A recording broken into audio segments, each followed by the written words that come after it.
Hello दोस्तों, स्वागत है आप सभी का इस यूट्यूब चैनल में। तो आज हम जो टॉपिक डिस्कस करने वाले हैं वो है प्लानट के बारे में। तो हम पिछले लेक्चर में डिस्कस कर चुके थे सन के बारे में और जियोसेंट्रिज्म हेलियोसेंट्रिज्म के बारे में, जिसमें कि हम डिस्कस कर चुके थे जो अर्थ से सन के कितने टाइम लगता है लाइट पास करने के लिए और उसका डिस्टेंस कितना होता है, वही सब हम डिस्कस किए थे पिछले लेक्चर में।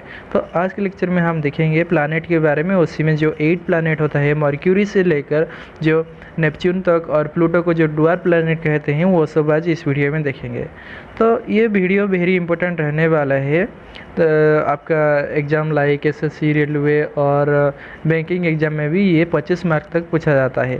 तो आपको सारी पॉइंट, जो भी मैं पॉइंट बताऊंगी, सारी पॉइंट नोट कर लेना चाहिए ताकि आपको फ्यूचर में काम आ सके। तो चलिए शुरू करते हैं हमारा आज का टॉपिक प्लानट के बारे में। ठीक है,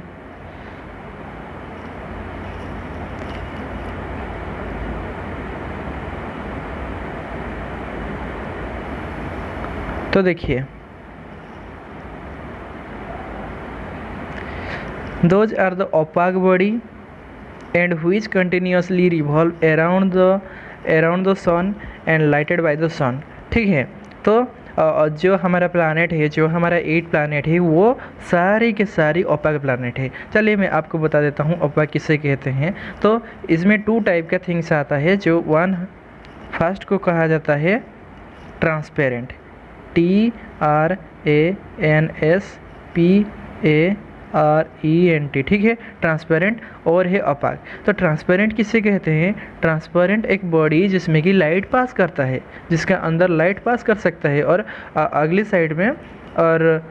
साइड में वो दिखाई देता है, उसको ट्रांसपेरेंट बॉडी कहते हैं। जैसे कि कांच का ग्लास होता है, कांच का जो भी थिंग्स होता है वो कहा जाता है ट्रांसपेरेंट। और ओपाक बॉडी किससे कहा जाता है? जिसमें कि लाइट पास नहीं करता है। ठीक है, जिसमें कि लाइट पास नहीं करता है और उसका अदर साइड में लाइट शो नहीं करता है। ठीक है, तो जैसे कि हाँ, आपका कार्ड, जैसे कि लकड़ी हो गया, जैसे कि वाल हो गया, जैसे कि दरवाज़ा हो गया, इसमें क्या है? वो ओपाक बॉडी है। उसी तरह हमारा प्लानट भी एक ओपाक बॉडी है जिसमें कि लाइट पास नहीं करता है, बट वो लाइटेड होता है किसके द्वारा? सन के द्वारा, और रिवॉल्विंग होता है सन के साइड में। ठीक है, और जो the IAU General Assembly 2006 agreed that a planet is defined as a celestial body that each in orbit around the sun has sufficient mass for its self-gravity to overcome rigid body force so that it assume a hydrostatic equilibrium nearly round shape, and has cleared the neighborhood around its orbit। तो देखिए, इसमें first point क्या कहा था है, जो IAU का general assembly हुआ था 2006 में। तो आपको ये याद रख लेना चाहिए, IAU का 2006 में जनरल असेंबली हुआ था। इसमें एग्री किया गया था कि जो हमारा प्लानट है, जो हमारा अर्थ है, मर्क्यूरी है, वेनस है और जो भी हमारा प्लूटो तक है, वही सब एक सेलेस्टियल बॉडी कहा जाता है, उसको सेलेस्टियल बॉडी कहा जाता है। और वो उसका एक खुद ऑर्बिट होता है जो कि सन के साइड में रिवॉल्व होते हैं। ठीक है, और उसका एक सफिशिएंट मास होता है, सफिशिएंट वेट होता है। ठीक है, to overcome rigid body force, और उसका एक डेफिनाइट शेप भी होता है। ठीक है, आपको ये याद रख लेना चाहिए। और सी पॉइंट कहता है it has clear that neighbourhood around it orbit. तो उसका नाइबरहुड मतलब कि उसका साइड में भी, जैसे कि देखिए, ये आपका अर्थ है, ये आपका वेनस है, ये आपका वेनस है, जैसे कि उसी तरह उसका साइड में और एक क्या होते हैं? नाइबरहुड प्लानट होते हैं। ठीक है, तो इतना तो क्लियर हो गया। नेक्स्ट देखते हैं थर्ड नंबर पॉइंट। तो this means that solar system consisting of 8 planet. ठीक है, 8 प्लानट, जैसे फर्स्ट है Mercury, then Venus, then third में आता है मार्स, थर्ड में अर्थ, फोर्थ में मार्स एंड फिफ्थ में जुपिटर, सिक्स में सैटर्न, 7 में यूरेनस एंड नेपच्यून। ठीक है, तो इतना तो याद हो गया। Then a new distinct classes of object dwarf planet was also be decided. तो और एक भी कैटेगरी किया गया है, जैसे कि ड्वार्फ प्लैनेट कहते हैं उसको, ड्वार्फ प्लैनेट कहते हैं। किसको ड्वार्फ प्लैनेट कहते हैं? It was agreed that planet and dwarf planet are two distinct classes of the object. The first member of the dwarf planet is category are Ceres, Pluto, 2003 UB 313। ये सब क्या है? आपका ड्वार्फ प्लानिट है। ठीक है, आपको याद रख लेना चाहिए। 3 प्लानिट हैं, देखिए, सीरीज, प्लूटो एंड 2003 UB 313। ये 3 आपका ड्वार्फ प्लानिट कहा जाता है। ठीक है, और प्लानिट है हमारा 8, जैसे कि Mercury, Venus, Earth, Mars, Jupiter, Saturn, Uranus, Neptune. ठीक है, देन देखिए 4th number point, the ninth planet has been recently discovered by NASA, जिसका नाम है कार्ला। ठीक है, तो 9 नंबर का एक प्लानेट अभी डिस्कवर किया गया है, किसके द्वारा? नासा के द्वारा। ठीक है, जिसका नाम है कार्ला। ये इम्पोर्टेंट हो जाएगा आपका एग्जाम के पर्सपेक्टिव में।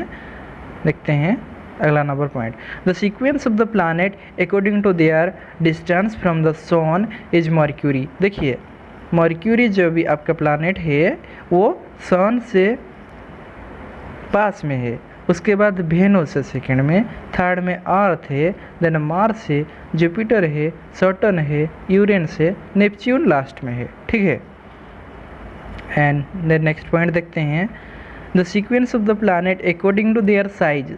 अगर हम साइज को कंसिडर करें तो फ्रॉम बिग टू स्मॉल देखेंगे तो फर्स्ट जुपिटर आएगा। जुपिटर का साइज़ बहुत ही बड़ा होता है और मर्क्यूरी का साइज़ बहुत ही छोटा होता है। ये 2 चीज़ आप याद रख लेना चाहिए। जुपिटर सबसे बड़ा प्लानेट है और मर्क्यूरी सबसे छोटा प्लानेट है।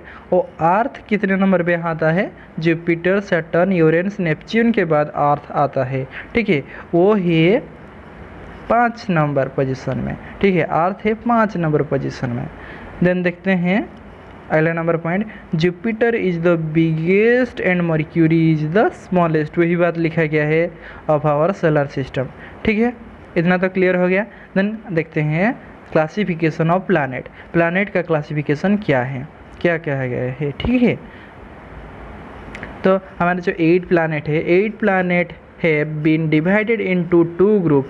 2 ग्रुप में डिवाइडेड किया गया है, जो कि एक टेरेस्ट्रियल प्लानेट है और एक गैसियस प्लानेट। टेरेस्ट्रियल प्लानेट को और भी हम कह सकते हैं रॉकी प्लानेट, और गैसियस प्लानेट को और भी हम कह सकते हैं जैवियन प्लानेट। जैवियन प्लानेट, ठीक है, ये याद रख लेना चाहिए, इंपॉर्टेंट है।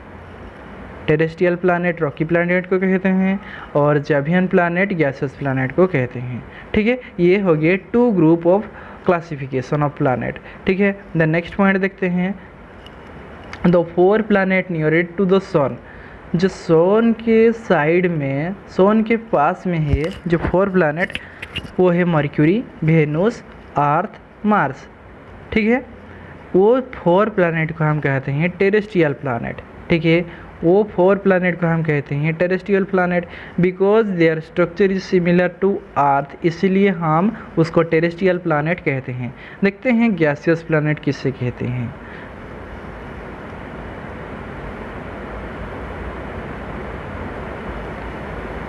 ठीक है, तो ये जो हमारा 4 प्लानेट है लास्ट में, ठीक है, 4 प्लानेट है लास्ट में, Jupiter, Saturn, Uranus and Neptune, वो 4 प्लानेट उसको हम कहते हैं गैसियस प्लानेट और जैवियन प्लानेट। ठीक है, और Jovian planet. Then planet are classified into the following 2 group, inter and outer planet. Those are separated by asteroid belt. ठीक है, 2 पार्ट में डिवाइड किया गया है। 1 है इनर प्लानेट, अनदर 1 है आउटर प्लानेट। ठीक है, तो देखिए अभी देखते हैं उसका डिफरेंशिएशन क्या है इनर प्लानेट और आउटर प्लानेट के बारे में। तो इनर प्लानेट क्या है? Inner planet they include Mercury, Venus, Earth, Mars. जो हमारा टेरेस्ट्रियल प्लानट थे वही सब हमारा इनर प्लानट, और outer planet Jupiter, Saturn, Uranus, Neptune, जो हमारा 4 गैसेस प्लानट थे जुपिटर, सैटर्न, यूरेनस, नेपच्यून, वो है आउटर प्लानट। ठीक है, ये क्लियर हो गया। देन देखते हैं इनर प्लानट के बारे में। Inner planet are nearer to sun, ठीक है, ये तो सही बात है। And outer planet are away from the sun, ये भी सही बात है। देन उसके बाद inner planet they are made up of the dense metallic mineral, तो मिनरल को लेकर इनर प्लानट मेड होता है। और ये जो आउटर प्लानट होता है वो मोस्टली हॉट गैसेस को लेकर, जैसे कि हाइड्रोजन गैस, जैसे कि हीलियम गैस, वो 2 गैस मेन इम्पोर्टेंट गैस होता है आउटर प्लानट। और जो हॉट गैस है वो हीलियम और हाइड्रोजन गैस होता है आउटर प्लानट का। ठीक है, देन दे मूव फास्टर, ठीक है, inner planet move faster and shorter period of revolution, ये भी इम्पोर्टेंट है। उसके बाद जो आउटर प्लानट है they move rather slowly and have longer period of revolution. ठीक है, आउटर प्लानट स्लोली रिवॉल्यूशन होता है और उसका रिवॉल्यूशन पीरियड बहुत ही लॉन्ग टाइम तक होता है। ठीक है, और ये सब होते हैं रॉकी प्लानट, जो हमारा रॉकी क्रोस्ट से, थिन रॉकी क्रोस्ट से मेड होते हैं, जो हमारा इनर प्लानट होते हैं। और जो आउटर प्लानट होते हैं वो सब गैसियस बॉडी होते हैं। ठीक है, ये पॉइंट भी हो गया। देन अगला पॉइंट देखते हैं, they have a mental reach, जैसे कि आयरन और मैग्नीशियम, उसमें बहुत ही ज़्यादा दिखाई देता है। किसमें? इंटर प्लानट में, इनर प्लानट में। और आउटर प्लानट में खाली गैस ही दिखाई देता है। ठीक है, देन इनर प्लानट में कोर ऑफ मोल्टेन मेटल, उसमें कोर होता है और मोल्टेन मेटल भी होता है। बट आउटर प्लानट में कोर नहीं होता है, कोर होता है बट उसमें मोल्टेन मेटल नहीं होता है। उसका रिंग सिस्टम होता है, जैसे कि राउंड शेप में होता है। ठीक है, और जो हमारा इनर प्लानट है they have the atmosphere but in outer planet there is no atmosphere to live. ठीक है, और जो इनर प्लानट हैं they have very few natural satellite. ठीक है, उसका कम नेचुरल सैटेलाइट, जैसे कि अर्थ का मून है उसी तरह। ठीक है, और जो आउटर प्लानट होते हैं उसमें बहुत ही large number of natural satellite होते हैं। ठीक है, तो ये क्लियर हो गया। तो हम आज के लिए इतना ही देखते हैं। अगले लेक्चर में हम देखेंगे मर्क्यूरी के बारे में। उसके बाद जो अभी हमारा नेपच्यून तक प्लानट हैं वही सब हम देखेंगे नेक्स्ट लेक्चर में। तो आज के लिए इतना ही। Thank you for watching.